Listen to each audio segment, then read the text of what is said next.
konsep dari pembicaraan spiritual itu memang arah Deden itu pengaplikasikannya ke habluminanas. Gitu ya. Gitu. Maksudnya biar kita nih sebagai manusia bisa manfaat gitu untuk di sekeliling gitu. Bisa Pak Ustadz. Terus salah satunya contoh, ada orang yang datang nih tiba-tiba secara keanehan ya. Iya. Assalamualaikum misalkan ke rumah. Waalaikumsalam. Punten sih, misalkan yang punya penyakit panas misalkan nih. Nah, kita kan kadang suka anehnya gini, padahal kita kan nggak bisa. Ya memang kita nggak belajar, memang kita yang nggak memahami hal seperti itu. Tapi terkadang ketika ada salah satu orang yang datang minta tolong, ya saya ingat pesan amanah dulu. Kalau memang ayat bere menurut ulah, itu pun saya selalu ngambil dasarnya dari hati.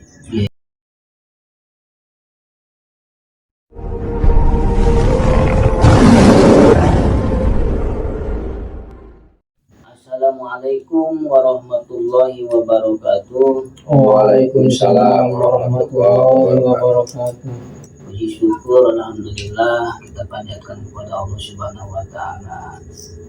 Karena Gusti Allah lah yang telah memberikan nikmat kepada kita sehingga kita bisa kumpul kembali. Amin. Di tempat yang mungkin masih sama di tempat Warijal. Bagaimana? Ada dan sehat. Alhamdulillah Ustaz. Alhamdulillah sehat Ustaz.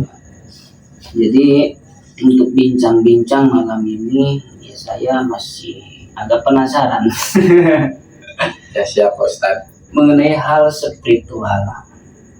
Mungkin spiritual yang udah dibahas oleh Warijal tadi kan ya. Yang pembahasan kemarin Warijal membahas ya spiritual itu ya puncak tertingginya yaitu mengenal dirinya kepada ranah ketuhanan.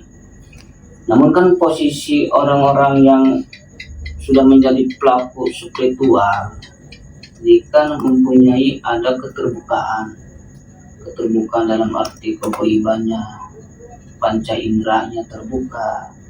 Dan mungkin juga orang-orang yang pelaku spiritual dia tidak mengalami suatu apapun, cuma yang dialami suatu ketenangan, ketentraman.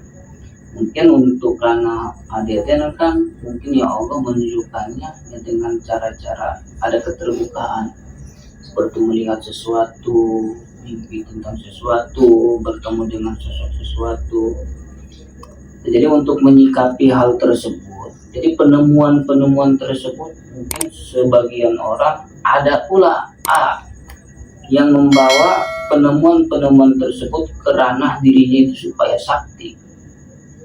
Tapi saya pribadi untuk ADN mau bertanya, jadi hasil daripada penemuan-penemuan tersebut, jadi dibawa kemana oleh ADN? Apakah ke ranah kesaktian, apakah dibawa ke ranah kehidupan?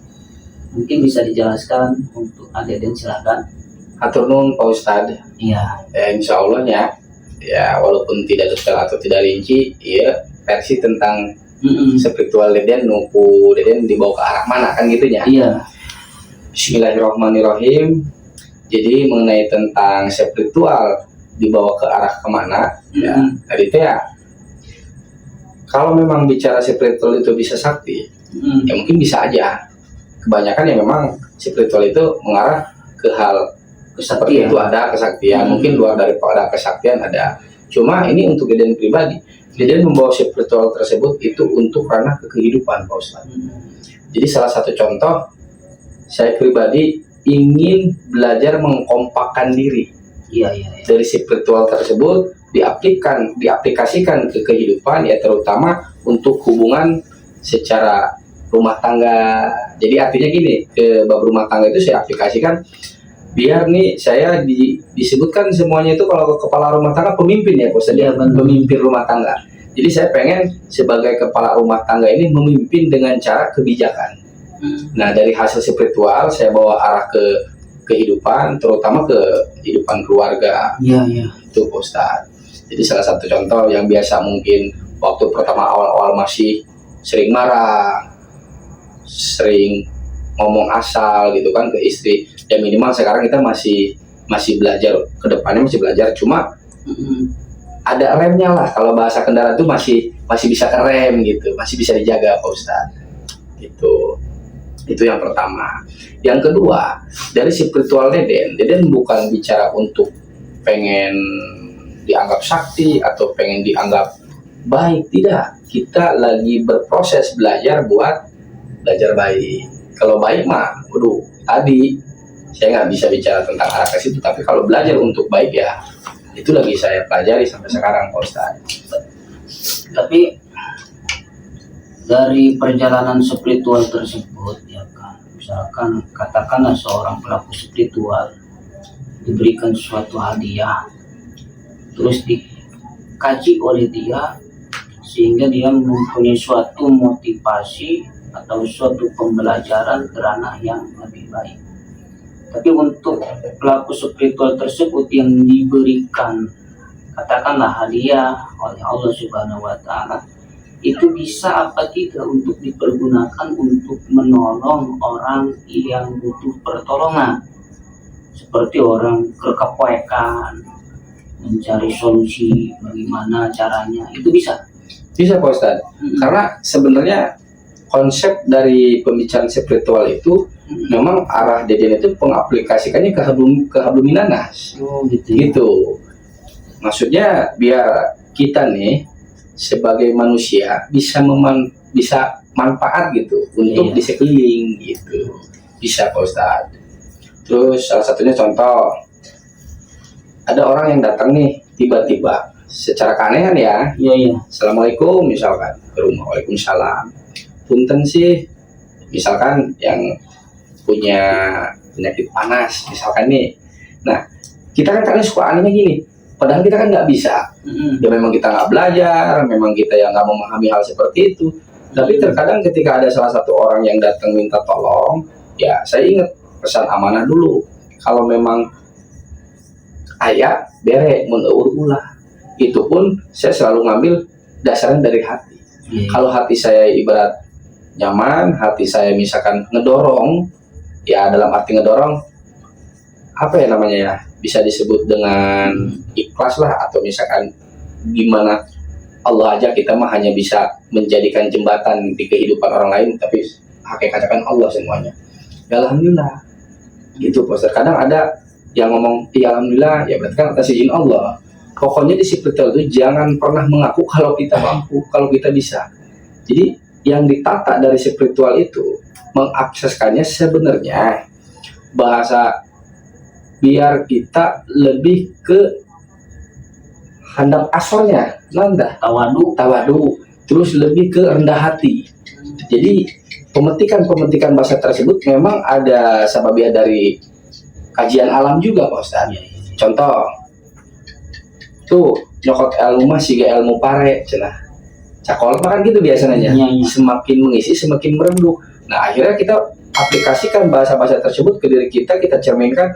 Kalau memang kita sudah paham, kita mengerti, berarti kita harus lebih menunduk, rendah hati. Karena kenapa? Cakol tema amun dia nanggap besingkat ajong gitu bahasana. Gitu Pak Ustadz. Eta dina spiritual Deden ya Kang atau Pak Ustadz gitu. Berarti kan dalam spiritual kan istilahnya kan ada penggemblengan, katakanlah kan ya otomatis spiritual itu kan ada ajaran-ajarannya, ada perbuatan-perbuatannya. Jadi pelaku spiritual itu emang benar-benar mengarahkan kepada jiwa kita itu untuk menjadi lebih baik apa gimana? Sebenarnya lagi ditata untuk belajar baik. Gitu. Jadi contoh, misalkan nih, dia flashback ke diri pribadi, tidak bisa mencontohkan ke yang lain ya, mencontohkan diri pribadi. Saya punya karakter yang memang karakternya kadang suka keras. Cuma ketika saya belajar di spiritual ini, secara penemuan atau misalkan yang saya pahami, oh ternyata bisa karakter-karakter tersebut tuh kita tata gitu. Karena sudut arah spiritual ini yang penting paham tujuannya kemana gitu. Berarti kan spiritual itu kan mengarahnya kepada kebaikan ya. Bisa antara hablum minallah dan hablum minannas. Mungkin untuk hablum minallah apa yang dirasakan, apakah kita benar-benar takut kepada Allah, apakah kita yang benar-benar berusaha semampu mungkin untuk menjalankan perintahnya. Jadi apa spiritual itu mengarah ke situ juga. Ya Pak Ustadz, itu yang Deden alami. Spiritual itu mengarah ke takutnya seorang hamba dengan sang pencipta. Jadi Allah memerintahkan dan Allah jangan, maksudnya gimana ya, ada larangan dan ada perintah kan gitu ya. Iya. Nah jadi kita ke perintahnya itu yang dulu kita sering berlalai-lalai atau misalkan sering ngegampangin ke hal ibadah, jadi sekarang punya rasa di diri jalanin gitu, walaupun nggak seperti yang lain gitu, sekemampuan kita gitu Pak Ustadz. Ada dorongan di hati. Jadi sedikitnya mungkinnya ada penambahan keimanan kita, Iya. pelaku-pelaku spiritual ya. Pelaku-pelaku spiritual.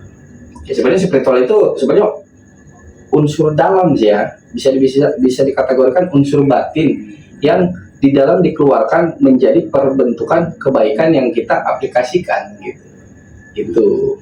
Jadi pernah dulu tuh belajar tentang spiritual, cara mengkompakkan diri, jangan jauh-jauh seperti tangan. Kalau kamu bisa seperti dua tangan kamu, ketika dia gatal, ini yang tangan kiri tidak ngomong ke tangan kanan, dia langsung respon. Benar tidak? Akhirnya kita belajar di situ. Ketika kita bisa mengaplikasikan belajar kompak ke diri, ya mungkin ke yang lain bisa gitu. Tapi dalam pembelajaran spiritual kan ya, mungkin dari pengolahan batinnya, jadi mungkin ada yang dia tangkap sehingga menjadikan suatu motivasi atau pembelajaran saya harus lebih baik ya. Jadi penangkapan pembelajaran tersebut boleh kategorikan suatu kajian-kajian tersebut yang dia tangkap sehingga dia hasil daripada penangkapan pembelajaran tersebut menjadikan suatu motivasi hidup untuk dirinya. Jadi didapatkannya apakah hasil daripada tafakur, apa hasil daripada kabar gaib ya, atau dikatakanlah yang tidak terlihat oleh mata tetapi dia memberikan pelajaran. Mungkin banyaknya dari sisi mana untuk Deden? Kalau saya kebanyakan gini Pak Ustadz, ya punten ya, maksudnya ini kan pengalaman. Jadi kebanyakan kalau saya itu namanya, ya saya bilang tadi, kerjakan serabutan, nggak terlalu fokus banyak di luar, jadi banyak di rumah. Kadang-kadang ada hal yang memang, contoh kecil, kita sholat biasa sebentar ya, agak 1 menit 2 menit kita lamakan gitu tuh di situ tuh. Ketika sholat, saya kadang agak melamakan waktu setelah beres sholat, entah 1 menit 2 menit, nggak bisa lah berjam-jam gitu kan, karena kemampuan kan memang masih labil. Nah di situ ketika saya beres sholat, terus ada bacaan-bacaan juga seperti zikir dan sebagainya, terus kita hayati, kita tafakur. Nah ketika dalam tafakur itu tuh kadang-kadang tuh mendapat pelajaran, kadang-kadang suka timbul di hati mengajarkan, nah hidup tuh harus seperti ini, hidup tuh harus langkahnya seperti ini, spontanitas itu seperti itu, cara spontanitas seperti itu ada Ustadz kadang, tapi kadang dari mimpi juga, kadang-kadang ada pengalaman ke situ. Berarti harus terus diolah ya. Memang benar, kalau menurut Deden, orang spiritual dia nggak di situ-situ aja sebenarnya, tergantung mengaplikasikan orang tersebut yang mau arahnya kemana. Kalau misalkan memang kita arahnya ini pengen ke manfaatan untuk orang banyak, itu belajarnya pun terus-terusan gitu. Tapi nggak tahu kalau bicara arahnya ke yang lain, Pak Ustadz gitu. Tapi selama ini dinikmati oleh Deden ya. Alhamdulillah, mulai sekarang udah mungkin pola pikir juga udah bisa berpikir beda, nggak kayak dulu merasa terbebani Pak Ustadz. Dulu saya ada capeknya juga, waktu pertama awal-awal itu saya capeknya saya, maksudnya apa sih ini? Saya nggak paham nih. Jadi selalu bertanya-tanya ke diri sendiri. Nah setelah sekarang sifatnya ya udah, semuanya saya serahkan ke Gusti Allah atas kehendak Allah. Untuk pelaku spiritual seperti kan yang dialami Deden, ada nggak suatu teguran seketika yang mungkin kita menjalankan spiritual yang mungkin namanya manusia ya, mungkin ada aralnya, mungkin ada kesalahannya. Ada nggak teguran dalam pelaku spiritual, atau teguran dari mimpi kah, atau dari perwujudan seseorang kah? Pernah Pak? Pernah Pak Ustadz. Jadi tadi ya, karena sebenarnya kalau bicara tentang spiritual ini, dia ini luas. Jadi luas. Jadi luasnya kita mau cerita ke arah mana, dia ada gitu cerita-cerita di spiritual itu. Nah, jadi kata Pak Ustadz tadi, kalau misalkan kita orang spiritual, namanya manusia, tempatnya salah ya Pak Ustadz ya. Tempatnya hilaf, ada aja kan. Nah kadang kalau kita lagi salah nih, tiba-tiba misalkan dari rumah tangga aja dulu, kita kepancing nih emosi nih di rumah tangga. Kadang-kadang kebanyakan dari rumah tangga biasanya awal tuh, tiba-tiba misalkan istri nih bikin salah sedikit, kita kadang berlebihan, bicara yang nggak karuan, misalkan ngomong A, B, C sampai ke Z. Kadang-kadang itu ada teguran, kadang hati yang negor tiba-tiba. Saya juga nggak tahu, secara spontanitas hati ulah itu karunya masa cenah. Ya siga ngajarin diri sendiri lah. Jadi lebih berasa. Iya, jadi kita sadar, karunya. Akhirnya jadi sifatnya ntar ketika mau melakukan yang kedua kali, sebelum kita bicara tuh kita udah punya tolak ukur lah. Gitu Pak Ustadz. Gitu. Jadi kembali ke tadi apa yang diomongkan Deden, spiritual itu kan luas ya kan. Jadi tergantung kita mau ngalahnya juga ya. Jadi pembelajaran apapun ya bisa terjadi dalam spiritual. Seperti pelajaran seperti apa sih yang sering didapatkan oleh Deden, misalkan apakah tentang kehidupan, apakah tentang dari cara pengobatan, apakah tentang cara melihat sesuatu terawangan, seperti apa yang pernah yang sering diajarkan kepada Deden. Jadi sebenarnya gini ya Pak Ustadz, tentang yang tadi Pak Ustadz tanyakan ke Deden, apa aja dari spiritual ini, apakah ke pengobatan gitu kan, apa tadi, terus yang kedua kehidupan, yang ketiga penerawangan. Nah jadi Deden garis bawah sebenarnya yang itu sebenarnya hadiah Pak Ustadz. Hadiah. Kadang-kadang contoh kita mau bicara tentang masalah kepengobatan, kadang nggak di situ aja, kadang ada di kehidupan. Kita mau ngupas di kehidupan aja kadang memang ada gitu secara gambaran ya. Tapi kalau bicara semacam foto sih, ini seperti klise lah, zaman dulu klise gitu. Jadi arah-arah tersebut itu sebenarnya diberikan dengan satu catatan, jangan pernah mengakui bahwa itu kita yang punya. Itu hadiah mungkin dari Allah yang memang datang ke kita, yang kita harus manfaatkan ke sesama. Ya tadi ya sakola tema nulung anu susah nalang butuh gitu. Itu pun dengan satu catatan juga, jangan pernah yang namanya ya punten memaktor gitu tah. Bahasa memaktor kan misalkan ayo diobatan mah tapi sekian gitu tah, punten gitu. Jadi orang mau piur baik nulungan, adapun masalah tadi ya tanda terima kasih, katakan rezeki gitu. Tapi kebanyakan di kehidupan Pak Ustaz. Tapi berbicara tentang tadi kan ya, mungkin orang-orang spiritual banyak, bukan satu bukan dua ya, banyak diberikan kelebihan oleh Allah Subhanahu wa Ta'ala. Ya, untuk kewaspadaan kita juga yang ngadetin ya. Jadi kan spiritual itu seperti kalau memberi ada kelebihan. Tapi luar daripada spiritual juga kan ada dikategorikan, mohon maaf ya, ada keilmuan yang kurang bagus, atau mungkin di kalangan umum banyak dikatakan itu dukun, katanya dukun. Jadi untuk kita supaya bisa membedakan spiritual yang asli dengan dukun, seperti apa sih? Apakah dari ketulusannya, apa dari gimana, apa dari pengarahan tata caranya seperti apa? Sedikitnya bisa nggak menjelaskan tentang itu? Oh, tapi nggak terlalu detail ya Pak Ustadz ya. Iya. Jadi sebenarnya gini, tentang masalah spiritual yang tadi, kalau spiritual kan memang umum ya, umum spiritual itu arahnya kemana? Cuma tadi langkah kita ini kalau masuk ke dunia spiritual, maksudnya yang memang sengaja belajar atau yang tidak disengaja, kalau memang arahnya mau ke arah kebaikan, ya tadi itu ada modal Pak Ustaz. Modal-modalnya ya kita belajar untuk menenangkan hati. Contoh, sedikitnya kalau ada was-was kita tenangin was-wasnya. Yang kedua, kita harus menerima apa adanya. Yang ketiga, kita jangan mudah terhasut oleh omongan-omongan di luar. Yang keempat ya tadi, banyak sih modal tersebut yang memang arahnya ke kebaikan mah. Cuma yang paling inti, kalau memang kita mau belajar tentang spiritual lebih dalam ke arah yang memang positif, itu modalnya menurut Deden secara pribadi, sholatnya jangan ditinggalin, Ustaz. Karena dari spiritual, sholat itu pengaruhnya luar biasa.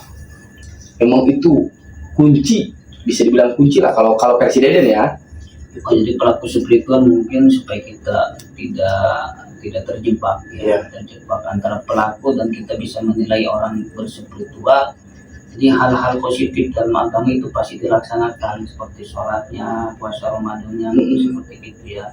Karena ada juga penelitian yang jadikan hal-hal bersifatnya spiritual tapi ada yang melanggar hukum syara. Seperti kalau puasa-puasa sunnah itu ulat, tetapi puasa Ramadan dia tinggalkan. Ada juga seperti itu kan ya. Tidak diberikan suatu kelebihan. Gitu.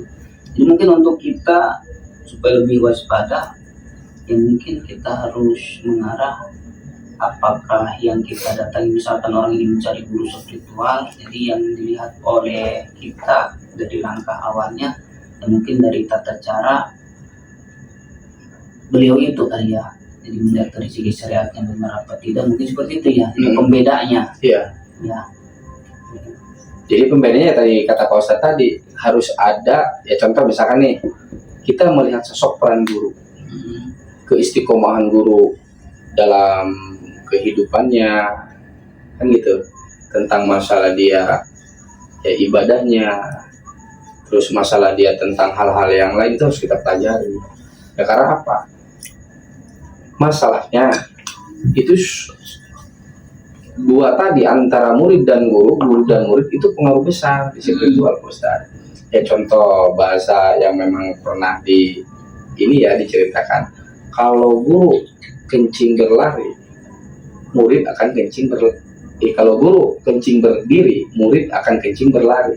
Nah makanya tadi kalau misalkan guru kita istiqomah ibadahnya dan sebagai macam yang dia lakukan di kehidupan sehari dia apik, ya mungkin kita kebawa gitu pancaran dari guru tersebut, kita akan melihat sosok beliau gitu Pak Ustaz. Pak Sari mungkin ada yang ditanyakan ke Aden mengenai apa, silakan. Ya, terima kasih Pak Ustaz. Kalau untuk saya pribadi, kalau masalah spiritual ada yang ditanyakan itu buat Aden. Mohon mangga.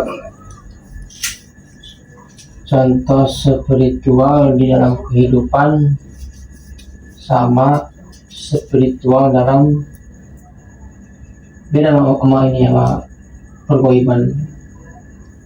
Itu kan salah satu bagian juga daripada spiritual, kewajiban juga. Jadi yang ditanyakan apa? Jadi saya pernah ngalamin saya tuh jarah ke makam wali saya ke daerah Tuban, Jawa Timur. Saya jarah dari awal setar sampai ke akhir tutup doa itu, saya tuh bukannya ini, saya tuh kebawahnya sedih aja gitu, nangis gitu. Itu udah termasuk Jadi masuk ke ranah spiritual apa tidak? Iya. Mungkin bisa dijelaskan sedikitnya untuk Deden. Tapi punten misalkan penjelasan atau cara ngajelaskeun kurang efisien atau kurang kondusif atau kurang detail hampurannya, ima versi Deden. Nah, Deden menjawab salah satu cerita tentang Akang Jarah. Nah, Akang Jarah ke salah satu tempat anu mana di awal sampai akhir itu merasakan kesedihan. Apakah itu bisa dimasukkan kategori spiritual? Jelas, itu spiritual. Karena bicara tentang spiritual itu tentang rasa, tentang rasa yang Deden pahami itu versi Deden ya, tentang rasa. Jadi kalau misalkan memang kita datang ke salah satu makam wali, kita nih kesentuh hati kecil, apalagi sampai mengeluarkan tetesan air mata, itu alhamdulillah. Ya sekarang kalau secara akal itu sulit. Ya sulitnya kita datang ke salah satu tempat makam, tiba-tiba nangis aja. Ntar ada tanda tanya di diri, aing kunaon. Kalau pakai akal logika, tapi kalau pakai hati, pakai batin, alhamdulillah ya Allah, masih bisa kita datang duduk di salah satu makam sambil meneteskan air mata, berarti itu keberkahan. Itu menurut Dede. Alhamdulillah keberkahan. Masuk ke ranah spiritual. Jadi kan sedih itu kan istilah kata ya, kita ada tersentuhlah kepada perjuangan para wali-wali. Mungkin kita bisa ditarik kesimpulan ya masalah tentang spiritual. Jadi spiritual itu kan sudah diceritakan tadi ya, puncak akhirnya adalah mengenal diri kita, mengenal kepada alam ketuhanan. Tetapi untuk pelaku spiritual mungkin banyak hal-hal yang dia temukan. Jadi yang motivasi untuk malam ini ya, hal-hal apapun yang kita temukan dalam spiritual kita masukkan kepada ranah yang positif, bawa ke arah yang positif. Hablum minannasnya harus dijaga, masuk ke hablum minallahnya mungkin ya. Jadi spiritual itu jadi meningkatkan daya power kita menjadi orang-orang yang lebih baik lagi. Amin. Adapun penemuan-penemuan yang ditemukan oleh orang-orang spiritual jadilah bahan kajian pembelajaran supaya kita menjadi orang yang lebih baik dan diridhoi oleh Allah Subhanahu wa Amin. Ta'ala. Amin ya Allah. Dan mungkin untuk pertemuan bincang-bincang malam hari ini kita tutup dengan Assalamualaikum warahmatullahi wabarakatuh.